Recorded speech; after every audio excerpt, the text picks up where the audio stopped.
Hello and good morning. My name is Elena. This video will be a little bit shorter than what I planned for the rest, as I'm just not entirely sure if the audio is going to be perfect, but normally there'd be like 2 flights, 1 American, 1 British, but today it's just going to be the Americans. For people who don't know much about War Thunder or wish to learn new things, I will be during the flight saying possible mistakes or tips for newer players to kind of help people out. And let us go to battle. And I'm sure you've all noticed the planes that I'm flying with are a lot lower levels. I do have some higher ones, but I do tend to prefer dogfights over the higher level, which tends to be more energy fighting. And the difference is dogfights, you can kind of self-explanatory, where energy fighting is when you're high level, high altitude, and pretty much diving down on people.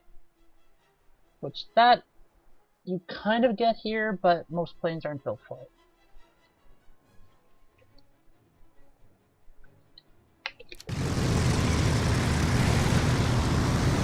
Okay, and this here is the P-40. It's very agile, decently armed with 6 machine guns, 12.2 I believe, and it's honestly one of my favorite planes for the Americans. I do love the speed and agility combined. And just looking around, I just hold down the C key, which is default, and it's really good just to see what your other team are doing and kind of get an idea of what's actually around you, which situational awareness is one of the most important things you can possibly do.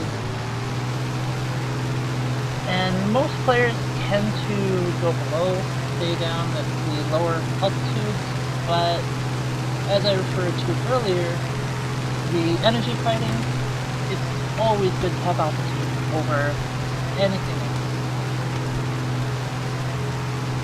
And this way, if I so choose, I could dive down on that Spitfire and shoot him and be gone before he can really react.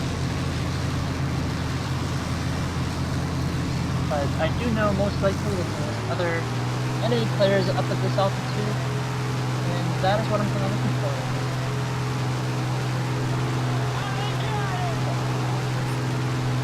And bombers. Bombers are always high altitude.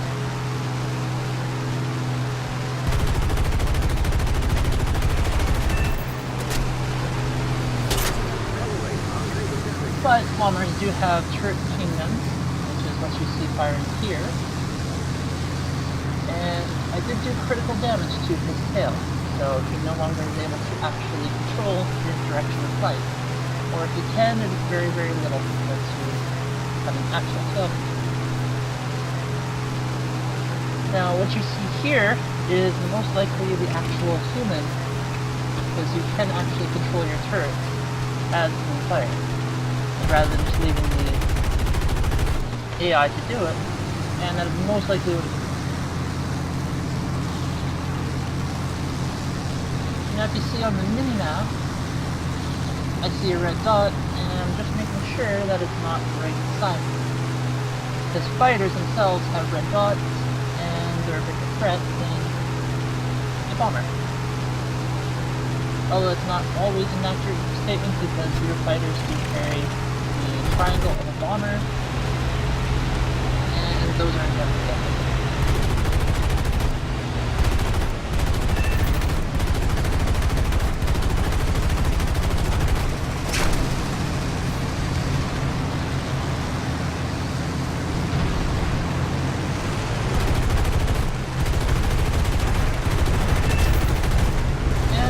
Have to be aware of is your teammates.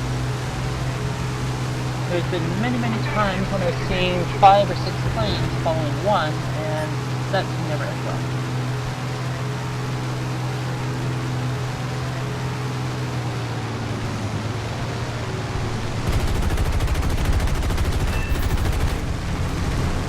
Now there, I pretty much just waited until he was turned around presented his rear to me, just to be sure I have missed a shot.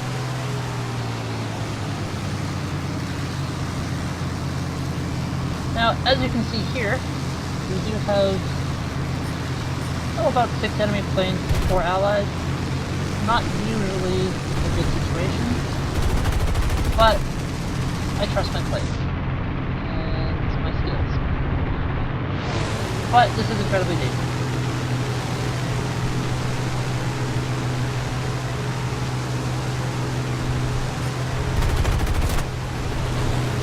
Also, I am retargeting by changing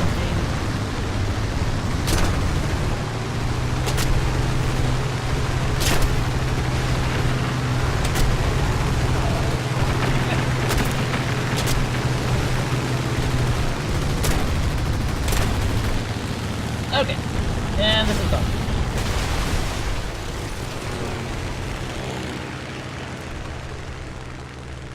Okay.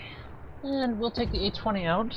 This is a very interesting plane for the simple fact of it is technically a bomber, but it also has, I believe, 6 forward-firing machine guns, as well as a top 12.2 turret and a bottom 7.7.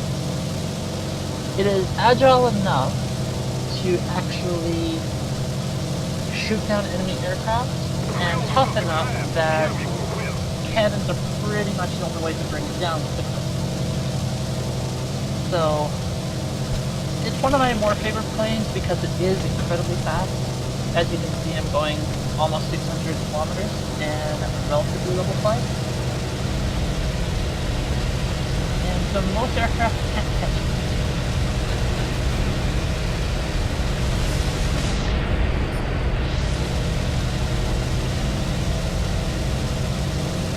And it is also incredibly fun to do.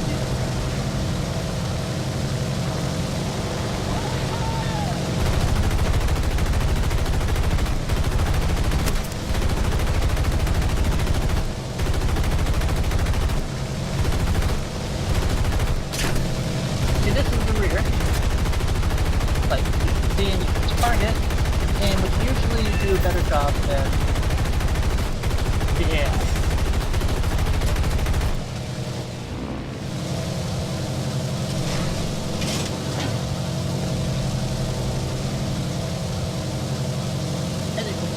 On the left, the wing was shot, but it still works. And because the engine is smoking, that is a bit of an issue. And usually it's hard to complain because it shows that the damage and potentially an easier target.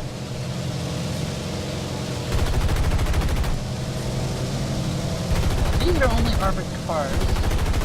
You can actually shoot and kill with a machine gun, but in this case, because I do have a plane behind me, I'm just going to keep on. And now this one is armed with cannons. One that was just in front of me, the 111, which is a danger.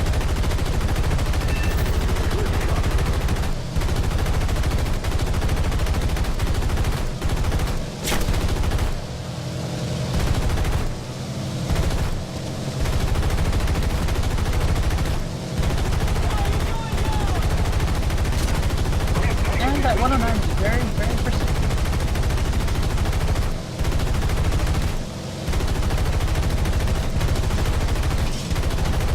Which honestly is good for him.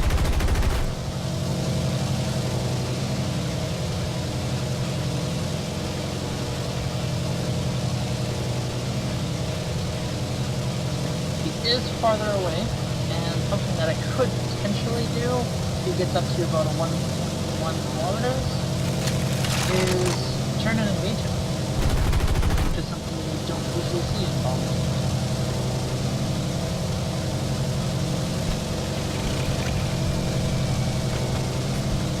But I'm going to focus on bombers, because that is actually the most effective, and potentially what I expect.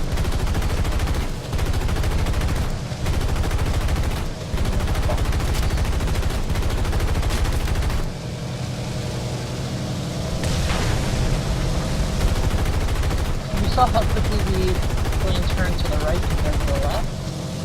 That is mainly because of battle damage sustained. the right side of the plane, which in all honesty could potentially be used to your advantage if you pull yourself really close to a mountain and turn to the right. You know, it's just all about knowing. There you go. It's all about knowing what you're planning to do, even with damage.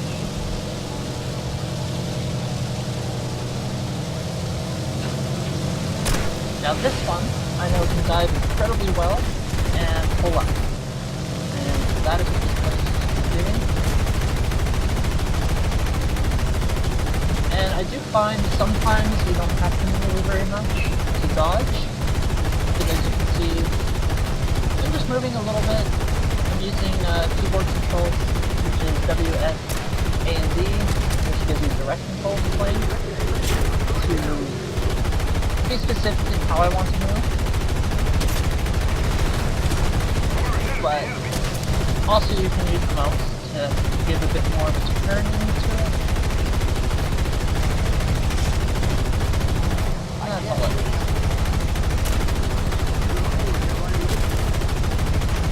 But if I'm not mistaken, none of the planes that are following me have cameras.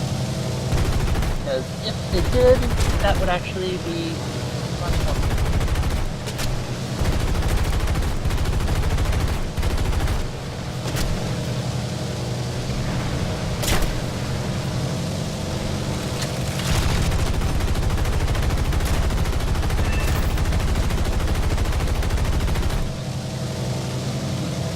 Gun is reloading. This plane is on fire. So he's now crippled. And that is actually the danger of falling bombs.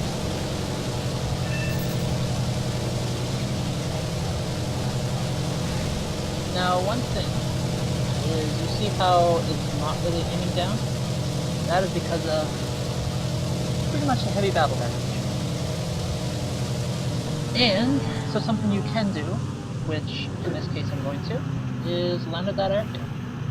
And after a little while you will repair, and hopefully I'm going slow enough when I actually get there. But the thing that I always want to do is drop altitude far more over airspeed, because airspeed you can kind of control a little bit more. Because as we said earlier, altitude equals airspeed, and thus is energy fight. Victory's ours. Let's go home. Alright then. Okay, that was the first battle, and most of these aircraft are upgraded, so you won't actually see any of the upgrade part of it, but on the British line some of the Spitfires are not so upgraded, because both P-40 and E-20 are two planes I fly a lot, and so yeah, that is it. So everybody fly safe, and I will see you later.